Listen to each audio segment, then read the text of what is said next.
एक है।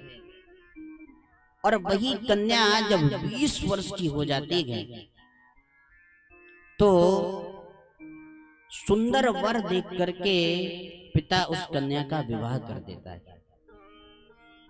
विवाह कर देता है। और विवाह के पश्चात ही उसका घर बदल जाता है।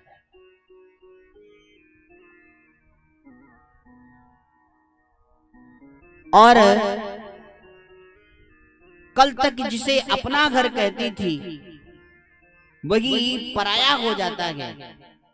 कोई कहता है कि तेरा घर कौन सा है, तो वो कहती है वो मेरा मायका है और ये मेरा घर है। सास ससुर को कहती है मेरे माता है, ये मेरे पिता है। ये कब होगा? जब पति से प्रेम पुष्ट हो जाएगा। जब तक पति से प्रेम पुष्ट नहीं होगा तब तक वो घर अपना लगने वाला नहीं। मीरा का विवाह राणा जी से हुआ और मीरा जी का विवाह राणा जी से हुआ। घर में रहती हैं तो गिरधर गोपाल कहती हैं और संतों के बीच रहती हैं तो गिरधर गोपाल कहती हैं। मीरा जी कह रही हैं मेरे तो गिरधर गोपाल दूसरो न कोई, मेरे तो गिरधर गोपाल दूसरो न कोई, मेरे तो गिरधर गोपाल दूसरो न कोई, मेरे तो गिरधर गोपाल दूसरो न कोई। जाके सिर मोर मुकुट मेरो पति सोई, जाके सिर मोर मुकुट मेरो पति सोई, मेरे तो गिरधर गोपाल दूसरो न कोई, मेरे तो गिरधर गोपाल दूसरो न कोई, मेरे तो गिरधर गोपाल। प्रेम से गाइए जय जय श्री राधे।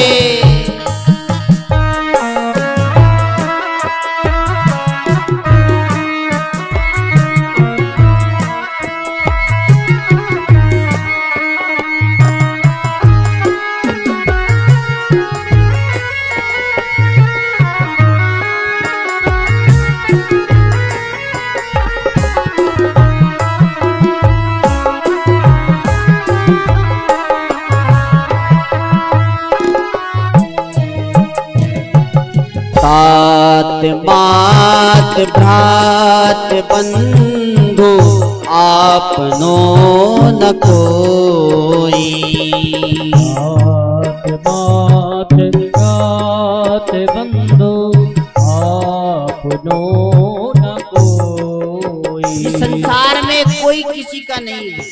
मीरा कह रही है मेरा शाश्वत संबंध तो मैंने अपने पति को ढूंढ लिया।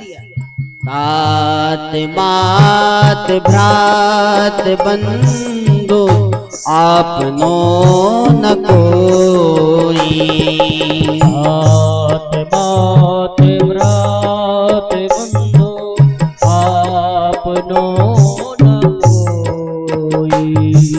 छाड़ दई कुल की कहानी, छाड़ दई कुल की का करी है कोई, मेरे तो गिरधर गोपाल, दूसरो न कोई, मेरे तो गिरधर गोपाल, दूसरो न कोई, मेरे तो गिरधर गोपाल। जय जय श्री राधे।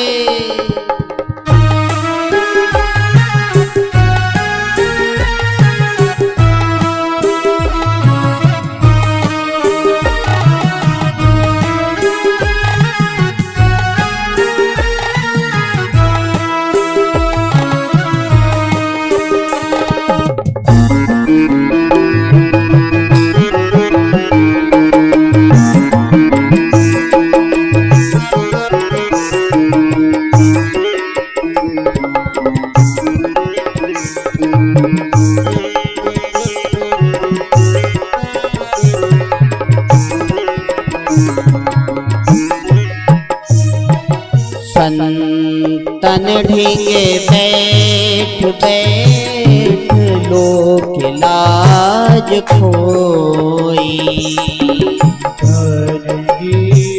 बैठ बैठ लोक लाज खोई, संतन ढींगे बैठ बैठ, लोक लाज खोई,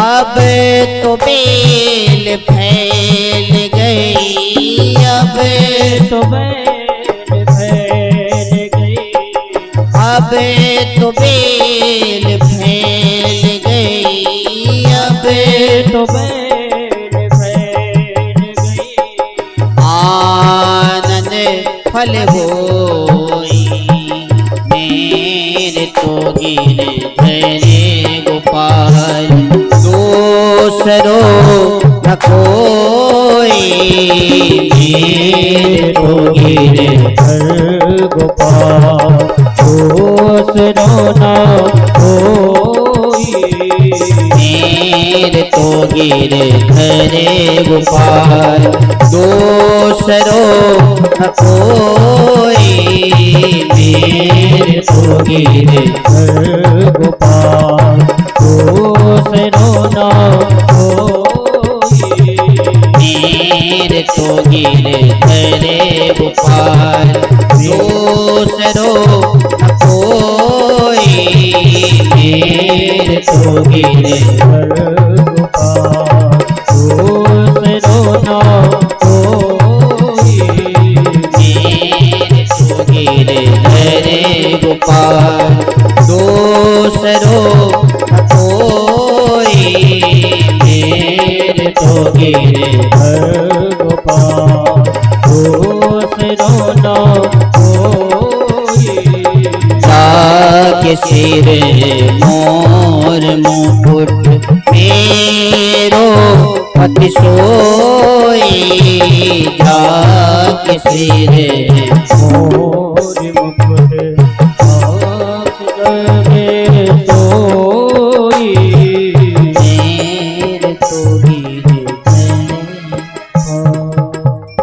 जिस तरह पत्नी का प्रेम पति से नहीं हुआ तो सब बेकार है, उसी तरह जितने भी ये पुरुष चरण कर रहे हैं, माला जपते हैं, भजन करते हैं, सत्संग करते हैं, मंदिर जाते हैं, इन सबका एक ही फल है क्या? भगवान से प्रेम हो जाए। राम ही केवल प्रेम प्यारा, जान ले जेहि जाननी हारा। प्रेम हो जाए और प्रेम ही मुक्ति दिलाता है। गुप्यः कामाद भयाद कंसो, द्वेषा चैद्या दयो नृपः। भगवान से संबंध जोड़ो, बिना संबंध जोड़े कल्याण होने वाला नहीं। जिस तरह संसार में हम संबंध जोड़ते हैं, संसार का संग तो संगमम पांत संगमम, ये पांत संगम है, असंग है। संसार का संग असंग है।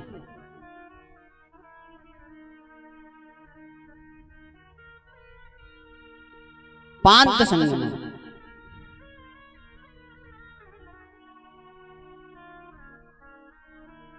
संसार का संग असंग है।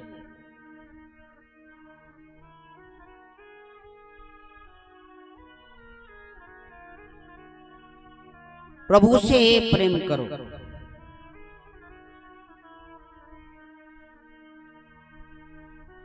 और संसार ही परमात्मा का प्रेम मुक्ति दिलाने वाला है।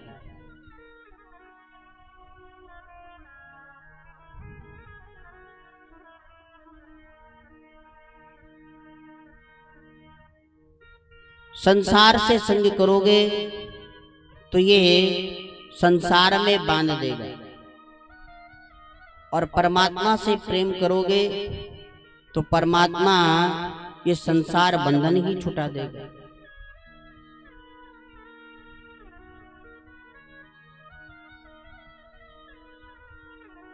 इसलिए परमात्मा से प्रेम करो।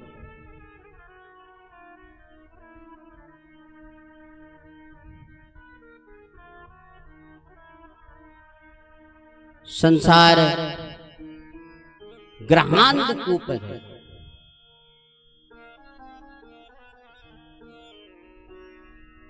संसार का प्रेम ग्रहांत कूप है। गोप्यः कामाद भयास अंतो द्वेषा चैद्यो दया नृपः। भगवान से प्रेम संबंध बना करके करो।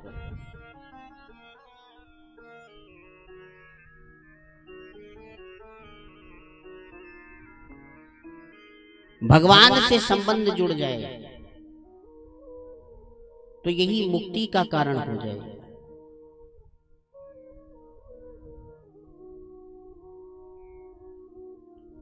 गोपियां अपने परपति से प्रेम न करके भगवान से प्रेम करती थी। गोपियों का प्रेम काम स्वरूप माना गया है। गोपियों का प्रेम काम स्वरूप माना गया, पर वही प्रेम मुक्ति का कारण हो गया। गोप्यः कामाद भयाद कंसु। कंस भय से भजन करता था। नारद जी पहुंचे, कंस ने कहा वो मेरा काल कैसा होगा। नारद जी ने कहा वो काला काला होगा, मुरली वाला होगा, देखने में छोटा पर 1.5 हाथ दाढ़ी वाला होगा। अब कंस रात दिन उस काले का ही चिंतन करता है। भजन तो कर रहा है पर भय से कर रहा है। और भोजन करता है तो दाल में कारा जीरा नजर आता है तो भोजन की थाली फेंक देता है। किसी से बात करता है तो काली काली पुतलियों में वो काला नजर आता है तो मुख फेर लेता है। पात्र से जल पी रहा होता है, पात्र में परछाई दिखती है काली तो पात्र फेंक देता है, पात्र फेंक देता है। ऐसे भजन कर रहा है।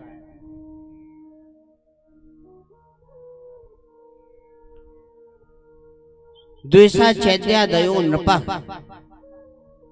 और शिशुपाल तो 100 गाली देता था भगवान, 100 गाली।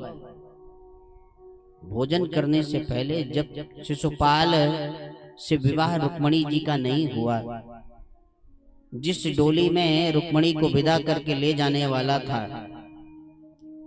उसी डोली में शिशुपाल मुख छुपा करके गया, तभी से कट्टर बैरी हो गई। शिशुपाल 100 गाली देता तब भोजन करता।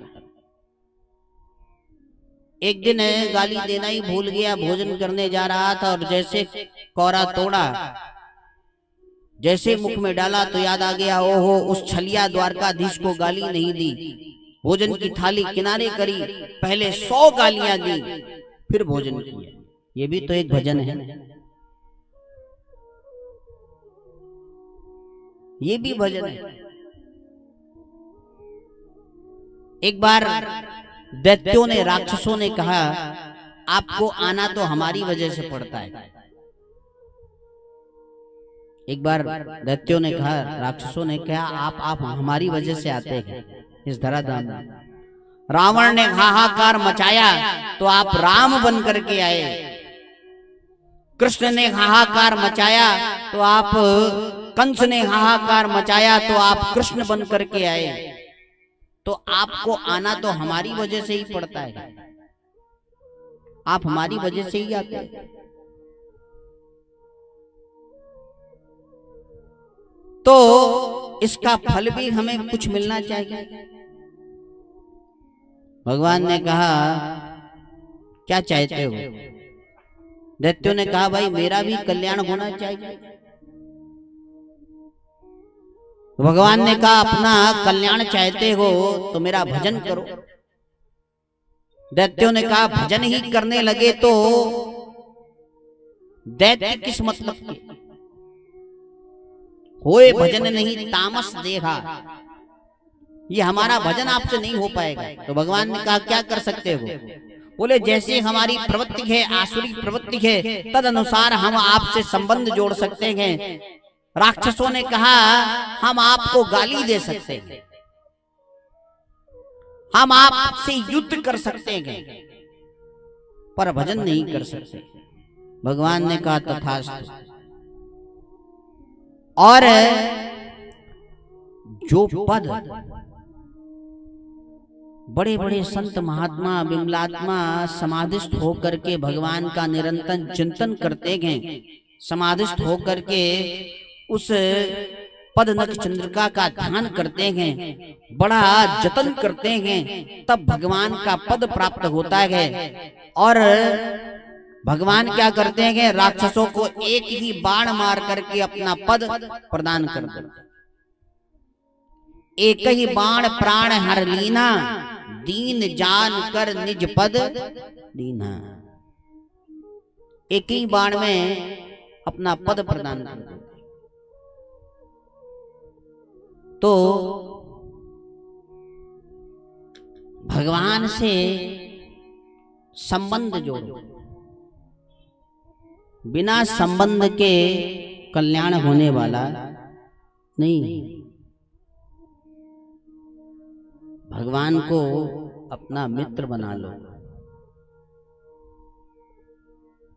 भगवान को अपना स्वामी बना लो, भगवान को अपना सेठ बना लो। कुछ नहीं बना सकते तो भगवान को अपना शत्रु ही बना लो। राक्षसों ने अपना शत्रु बनाया, कल्याण हुआ कि नहीं हुआ? संबंध बनाओगे तभी सतत चिंतन होगा।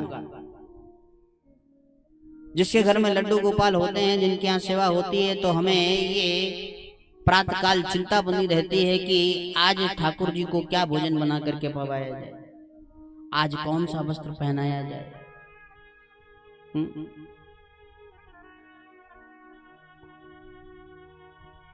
तो संबंध जोड़ो।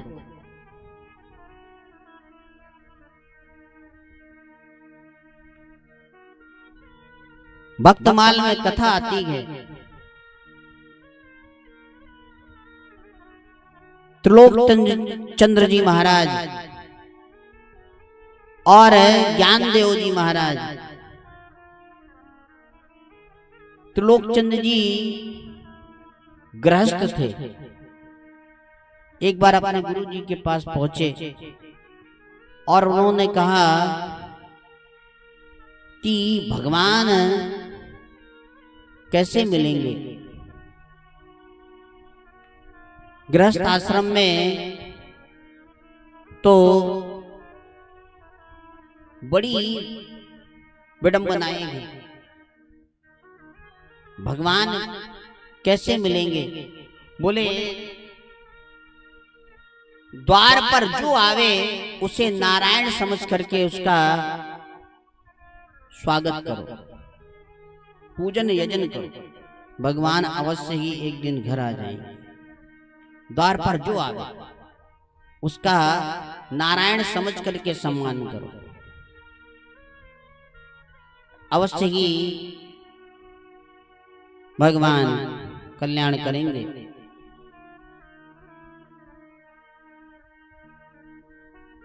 त्रिलोक चंद्र जी महाराज के पास सब कुछ था, भगवान का दिया हुआ,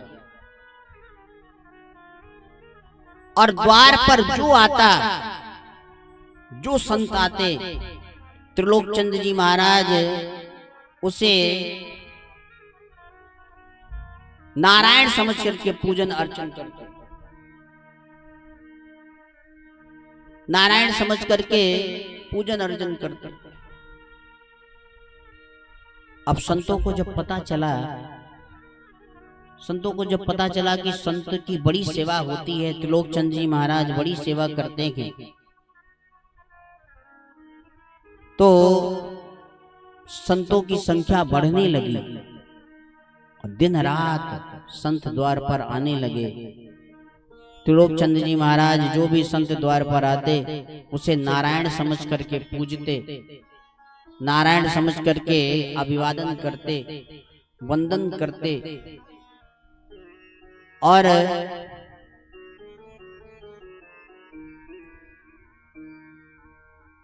युवा अवस्था से वृद्धावस्था आ गई, युवा अवस्था से वृद्धावस्था आ गई। और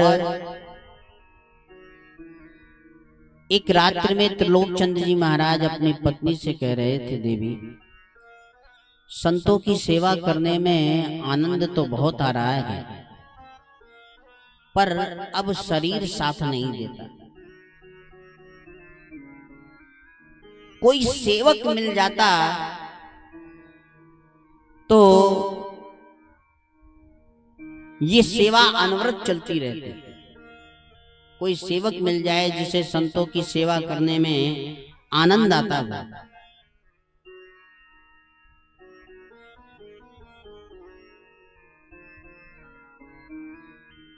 और रात्रि में की बात कर रहे थे, प्रातः काल हुई, ठाकुर जी ने लीला करी और 13 वर्ष के बालक बनकर के पहुंच गए, प्रातः काल विचरण कर रहे थे। त्रिलोक चंद्र जी महाराज प्रातः काल उठे तो भ्रमण करने के लिए जैसे ही बाहर निकले तो बालक नजर आया। त्रिलोक चंद्र जी से उस बालक ने कहा, राम राम सेठ जी। सेठ जी ने कहा, राम राम बेटा, राम राम। इस नगर में, इस गांव में तो तुम मुझे नए नए नजर आते हो। अरे इस गांव में सवेरे सवेरे कैसे टहल रहे हो? भगवान ने कहा, नौकरी की तलाश में घूम रहा हूं, नौकरी चाहता है। बोले सेठ जी को विचार आया कि मैं तो एक सेवक चाहता ही था। सेठ जी ने कहा, नौकरी तो मैं भी दे दूंगा, पर ये बताओ तुम्हारा नाम क्या है? भगवान ने कहा, मेरा नाम है अंतर्यामी। उस बालक ने कहा, मेरा नाम है अंतर्यामी। और सेठ जी ने कहा, मेरे यहाँ संतों की सेवा होती है, क्या तुम सेवा कर सकोगे? भगवान ने कहा, मुझे संतों की सेवा करने में बड़ा आनंद आता है। अच्छा ये बताओ, तुम्हें तनख्वाह क्या देनी होगी? तुम्हें पारिश्रमिक शुल्क क्या देना होगा? बोले अपने राम को कुछ नहीं चाहिए, पर मैं भोजन कुछ अधिक करता हूं, मैं भोजन कुछ अधिक करता हूं। भोजन करने में कोई मुझे टोक दे तो मैं सेवा को छोड़ करके चला जाता। त्रिलोकचंद्र जी ने कहा भगवान का दिया हुआ सब कुछ है, चलो चलो चलो मेरे साथ चलो। और अपने सेठानी से कहा देवी देखो बड़ा अच्छा सेवक लेकर के आया हूं, इसको संतों की सेवा करने में बड़ा मन लगता है, पर ये जितना भोजन करे उतना भोजन कराना, कभी भोजन करते समय इसे टोकना मत। सेठानी ने कहा जैसी आपकी आज्ञा। और अनवरत सेवा होने लगी। भगवान संतों को भोजन पवाने लगे, संतों के जूठी पत्तल उठाने लगे। भगवान सेवा चल रही है। इधर आस पड़ोस में सेठानी के लिए किसी के यहाँ लड़का हुआ तो बुलौआ आया। सेठानी जी पहुंची और किसी ने कह दिया अरे सेठानी जी, अरे बहन तू बहुत दुबली होती चली जा रही है, क्या कारण है? तू इतनी दुबली पतली कैसे होती जा रही है? सेठानी ने कहा क्या बताऊं, वो जो मेरा सेवक है ना अंतर्यामी, सेवा तो बहुत अच्छी करता है पर भोजन बहुत ज्यादा करता है। एक बार में ही 10-10 टिक्कड़ खा जाता है। टिक्कड़ समझते हैं ना, हाथ के द्वारा जो मोटी रोटी बनाई जाती है, चूल्हे में बनाई जाती है, एक बार में ही 10-10 टिक्कड़ खा जाता है। 3-3 बार आटा गूंथना पड़ता है। इसी की वजह से मैं दुबली पतली होती चली जा रही हूं। और ये बात कही सेठानी जी ने पड़ोस में, और इधर अंतर्यामी अंतर्ध्यान हो गए। भगवान गायब। सेठानी जी पड़ोस के घर से आई, अंतर्यामी को पुकारा। अब अंतर्यामी होवे तो नजर आ गया। अंतर्यामी किसे कहते हैं? जो अंतर मन की वेदना को जान जाए, अंतर मन की बात को जो समझ जाए, उसे अंतर्यामी कहते हैं।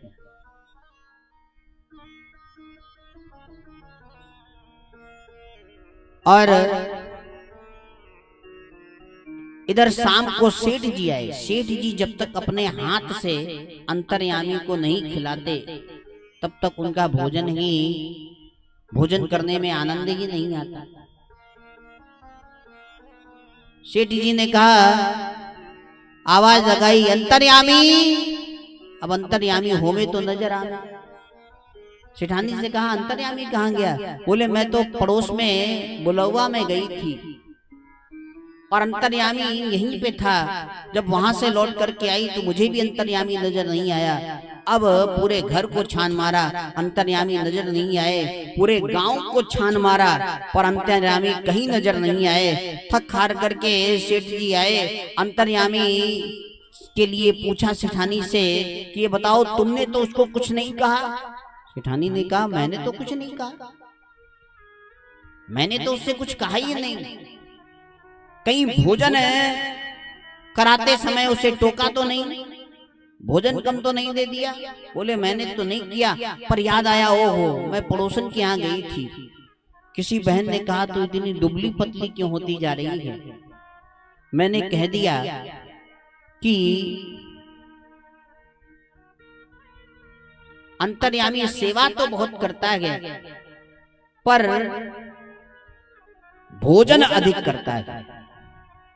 अब तो सेठ जी ने कहा भगवान का दिया हुआ सब कुछ था। अरे इतने संत भोजन पाते हैं, अरे अंतर्यामी भी थोड़ा भोजन ज्यादा करता था तो उसे भोजन कराना चाहिए था। तुमने पड़ोस में जाकर के ये क्यों कहा? सेठानी ने कहा मैंने तो पड़ोस में जाकर के कहा था, पर उसके मुख के सामने तो कभी नहीं कहा, कभी उसको भोजन कराने टोका नहीं। अब तो सेठ जी ने भोजन त्याग दिया। 7 दिन तक भूखे प्यासे बैठे रहे। 7 दिन तक जब भोजन किया ही नहीं तो भगवान प्रकट हो गए। बोलिए भक्त वत्सल भगवान की जय हो। मंगलम भगवान विष्णु मंगलम गरुड़ध्वज मंगलम पुंडरीकाक्ष मंगलाय तनोहरि मंगलम कौशलेन्द्राय महान गुणाब्दे चक्रवर्ती तनुर्जाय सर्वभाव मंगलम।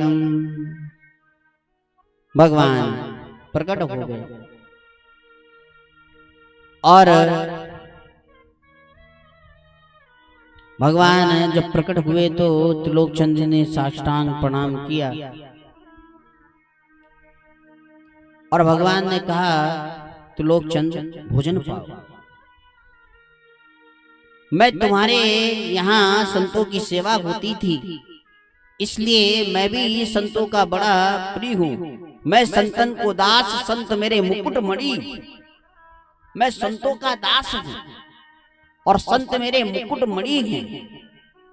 जिस तरह संत मुझे अपने हृदय में संभालते हैं, उसी तरह मैं भी उन्हें सिर का मोर बना करके रखता हूँ। बड़ा प्रेम करता हूँ संतों से, इसलिए भोजन पाओ। कहने का तात्पर्य यह है कि भगवान से संबंध जोड़ो। भगवान सब कुछ बनने के लिए तैयार है।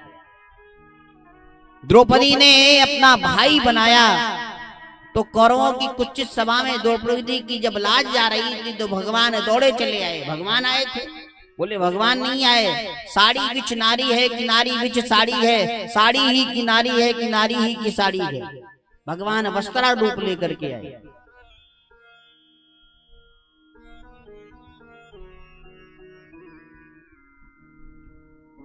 सुदामा ने अपना मित्र बनाया तो भगवान कुटिया में चले आए।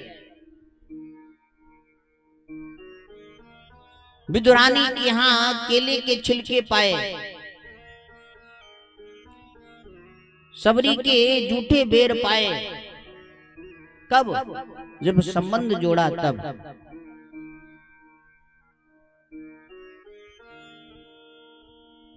तो विविध संबंध भक्तों ने विविध प्रकार से संबंध जोड़े, उनका कल्याण हुआ। इसलिए भक्त गाते हैं, जरा तारों से तारे मिला के तो देखे, जरा मोहन को दिल से बुला के तो देखे।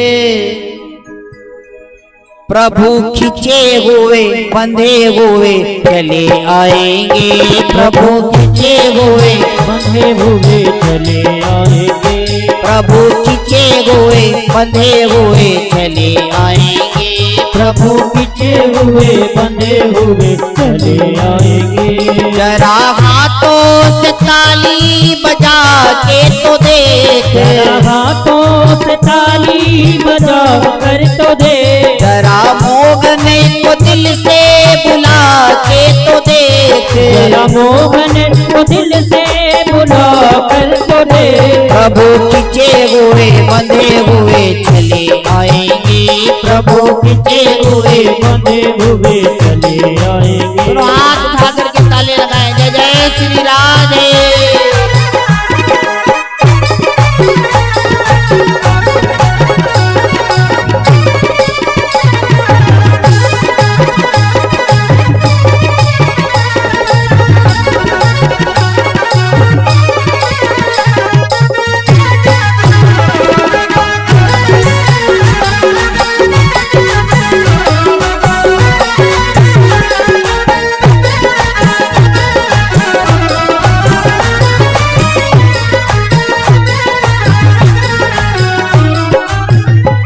पाया धन धान पत्थर को प्रभु मान कर, पाया धन धान पत्थर को प्रभु मान कर, पाया मीरा ने विष का अमर पान कर, पाया मीरा ने विष का अमर पान कर, पाया धन धान पत्थर को प्रभु मान कर, पाया धन धान पत्थर को प्रभु मान कर, पाया मीरा ने विष का अमर पान कर, पाया मीरा ने विष का अमर पान कर, माया की वटी ने दो दो चरण धूल को, माया के वटे ने दो दो चरण धूल को, उन्हीं चरणों में मस्तक झुका के तो देखे, चरणों में मस्तक झुका कर तो देख, उन्हीं चरणों में मस्तक झुका के तो देखे, चरणों में मस्तक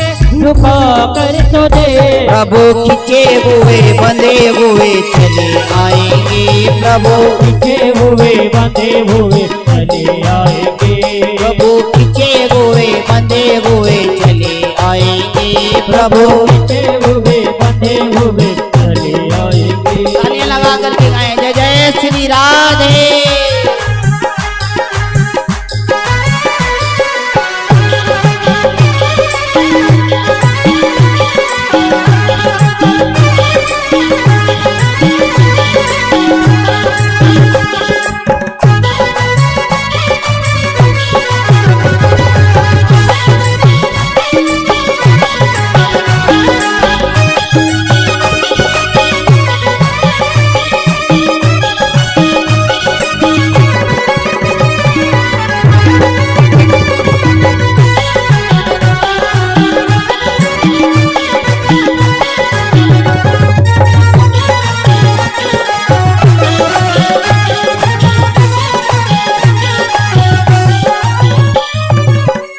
वो है ठाकुर पुजारी तू बन के तो दे, वो है ठाकुर पुजारी तू बन कर तो दे, वो है ठाकुर पुजारी तू बन के तो दे, वो है ठाकुर पुजारी तू बन कर तो दे, वो है दाता भिखारी तू बन के तो दे, वो है दाता भिखारी तू बन कर तो दे, उनके दर से नहीं कोई खाली गया, उनके दर से नहीं कोई खाली गया, उनके दर से नहीं कोई खाली गया, उनके दर से नहीं कोई खाली गया, उनके आगे उनके आगे तू झोली फैला के तो दे, उनके आगे तू झोली फैला कर तो दे, उनके आगे तू झोली फैला के तो दे, उनके आगे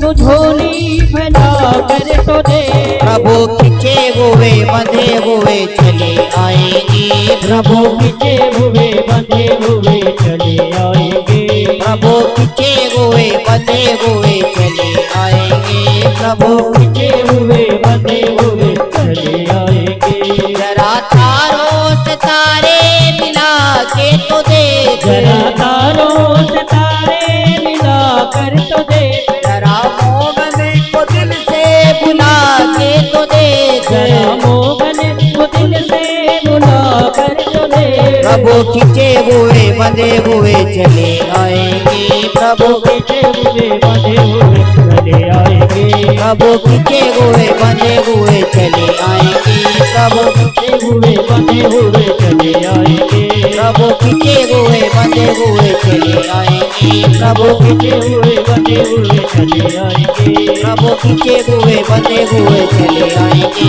प्रभु खिंचे हुए बंधे हुए चले आएंगे, प्रभु खिंचे हुए बंधे हुए चले आएंगे, प्रभु खिंचे हुए चले आएंगे, प्रभु खिंचे हुए बंधे हुए चले आएंगे। तो भगवान बंधे हुए चले आते हैं कब? जब प्रेम होता है तब।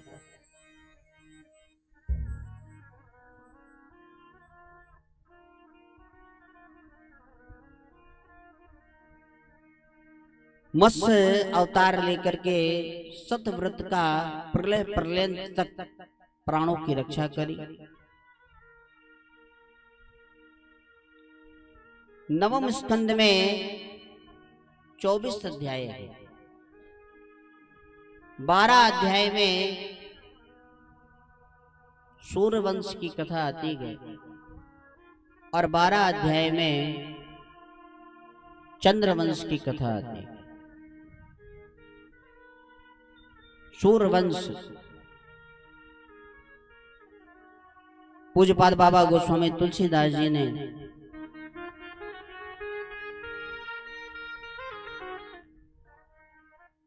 बड़ा सुंदर रामचरितमानस की रचना करी और वाल्मीकि बाबा ने रामायण।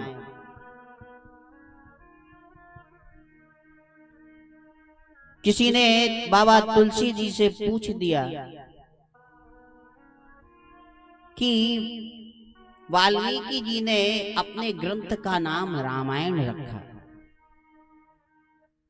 और आपने रामचरितमानस क्यों रखा? रामायण आयन, आयन माने घर। बड़ा सुंदर नामकरण किया वाल्मीकि बाबा ने अपने ग्रंथ का, रामायण नाम रखा और आपने रामचरितमानस रखा। ऐसा बाबा तुलसी जी ने कहा रामचरितमानस सरोवर है और रामायण राम जी का घर है, राम जी का मंदिर है। और मंदिर में जाने के लिए आवश्यक शर्त होती है। शर्त क्या होती है? मंदिर में जाने के लिए शर्त होती है कि तुम स्नान करके आए हो कि नहीं आए। स्नान करके आए हो कि नहीं आए, पवित्र होकर के आए हो कि नहीं आए। मंदिर में जाने के लिए आवश्यक शर्त होता है, स्नान करके जाना पड़ता है, पवित्र होकर के जाना पड़ता है। पर सरोवर में पवित्र होने के लिए जाना पड़ता है। सरोवर में स्नान करने जाना पड़ता है। तो जो पवित्र हो चुके हैं वो रामायण में प्रवेश लें और जो पवित्र होना चाहते हैं वो रामचरितमानस में प्रवेश।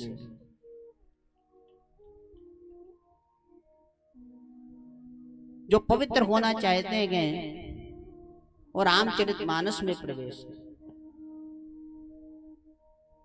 पूज्यपाद बाबा गोस्वामी तुलसीदास जी लिखते हैं, बंदो तुलसी के चरण जिनकीन्हो जग काज, कली समुद्र बूढ़त लख्यो प्रगटऊं सप्त जहाज। राम अनंत अनंत गुण अमित कथा विस्तार, सुन अचरज नहीं मानी है जिनके विमल विचार। कुछ बात बाबा गोस्वामी जी ने 7 कांड और 7 श्लोक लिखे। प्रथम कांड में 7 श्लोक और 7 कांड लिखे। और प्रथम श्लोक है, वर्णानामार्थ संज्ञानाम रसानाम छंदसामपि, मंगलानाम च कर्तारो वंदे वाणी विनायको।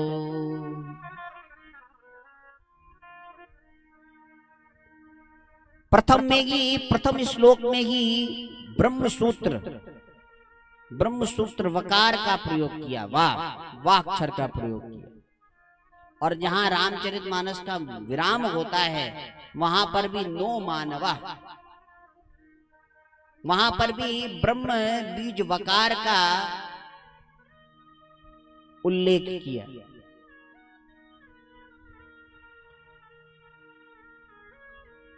बाबा तुलसी कहना चाहते हैं 4 वर्ण हैं और ये ग्रंथ किसी विशेष वर्ण के लिए नहीं है।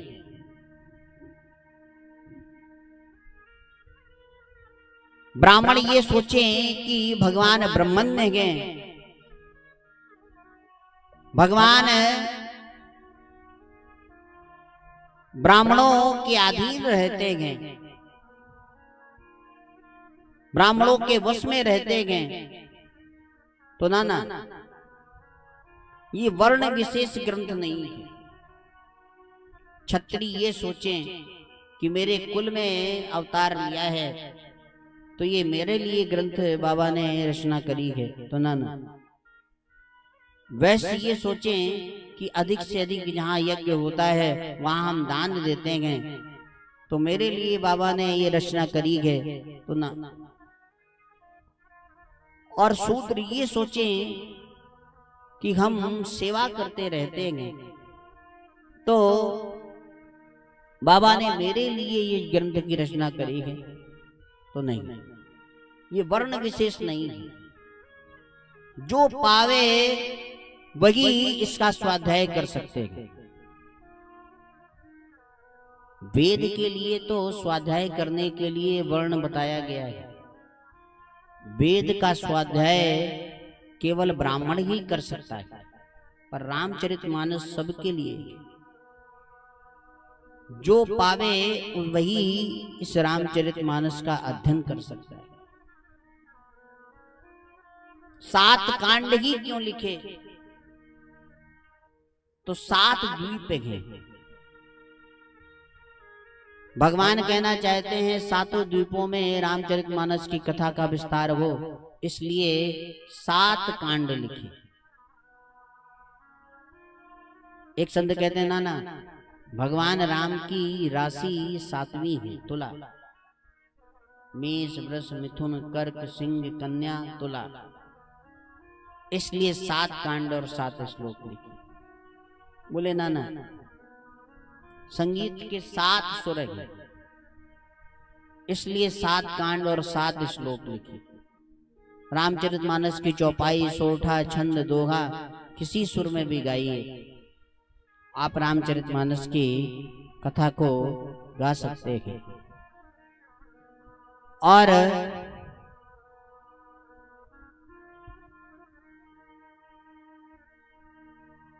पूज्यपाद बाबा गोस्वामी तुलसीदास जी लिखते हैं, राम जन्म के हे तू अनेका, राम जन्म के हे तू अनेका, परम विचित्र एक तेका, परम विचित्र एक तेका, राम जन्म के हे तू अनेका, राम जन्म के हे तू अनेका, राम जन्म के हेतु अनेक हैं।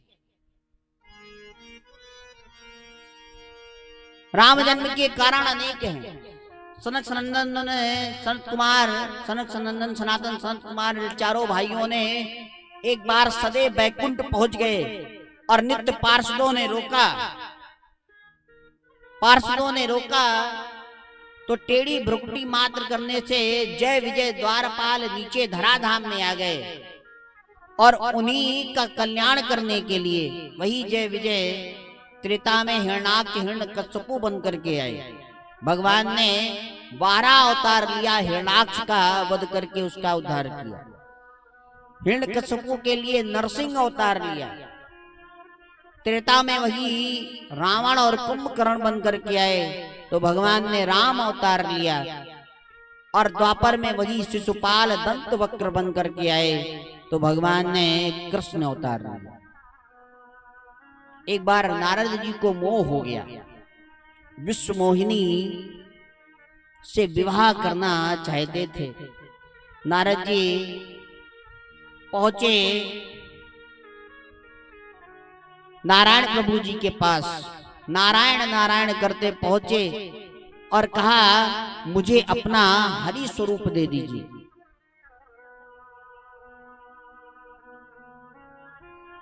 और हरि का एक अर्थ होता है वानर। भगवान ने अपना हरि स्वरूप दिया अर्थात वानर का स्वरूप दे दिया। नारद श्राप दीन एक बारा, कलप एक तेहि लगियो तारा। नारद जी विश्व मोहिनी के स्वयंवर में गए, सबसे आगे बैठ गए कि मुझे तो भगवान ने अपना स्वरूप दिया है, वरमाला मुझे पड़ेगी। पर जैसे कि प्रथम पंक्ति में वानर को देखा तो विश्व मोहिनी ने मुख फेर लिया। नारद जी को शंका हुई कि मैं तो हरि स्वरूप लेकर के आया पर मुझे वरमाला नहीं पड़ी। नारायण के दूत भी गए थे, उन्होंने कहा स्वयंवर में आ गए पर एक बार दर्पण तो देख लेना चाहिए था, एक बार शीशा देख लेते।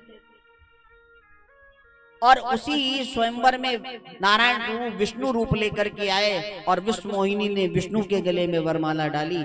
नारद जी को क्रोध आ गया, जब नहीं ही वरमाला डलानी थी तो मुझे हरि स्वरूप क्यों दिया। मार्ग से क्रोध में भरे चले जा रहे थे और मार्ग में सरोवर मिला।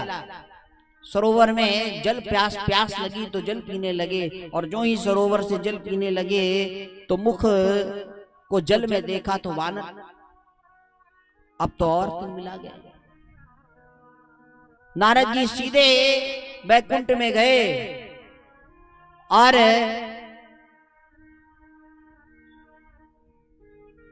नारायण प्रभु जी से कहा मैंने मेरे मन में विवाह करने की इच्छा आई और मैंने आपका हरि स्वरूप माना और आपने मुझे बंदर बना दिया। मैं श्राप देता हूं, नारी विरह में आप वन वन भटकोगे। आपको मनुष्य रूप लेकर के मृत्यु लोक जाना पड़ेगा। जिस तरह नारी के विरह में मैं तड़प रहा हूँ उसी तरह आप भी नारी के विरह में तड़पेंगे, और जो वानर का मुख मुझे दिया है वही वानर आपकी सहायता करेगा।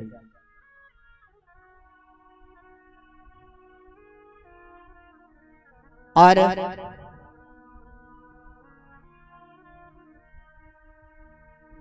एक बार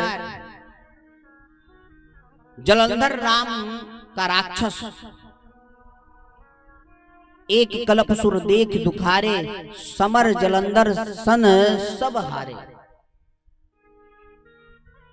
जलंधर ने वरदान प्राप्त किया। पतिव्रत धर्म के कारण जलंधर का वध नहीं हो पा रहा था। भगवान ने वृंदा का पतिव्रत धर्म समाप्त किया और जलंधर का वध किया।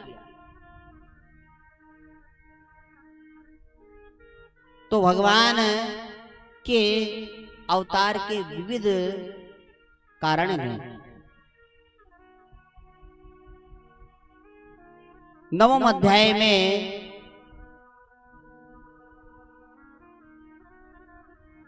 नवम स्कंद में 24 अध्याय हैं। 12 अध्याय में सूर्यवंश की कथा आती है। सुखदेव जी कहते हैं परीक्षित 100 वर्ष तक भी राम कथा कही जाए तो पूरी नहीं हो सकती।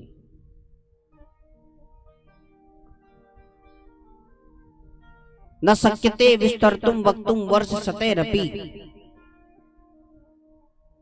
भगवान के अवतार 24 हुए। 24वां अवतार होना है कल्कि अवतार। और शास्त्र मान्यता के द्वारा 24 अवतार शास्त्रीय मान्यता विदित है। पर 2 अवतार मानव चरित्र से बहुत जुड़े हुए हैं। एक है राम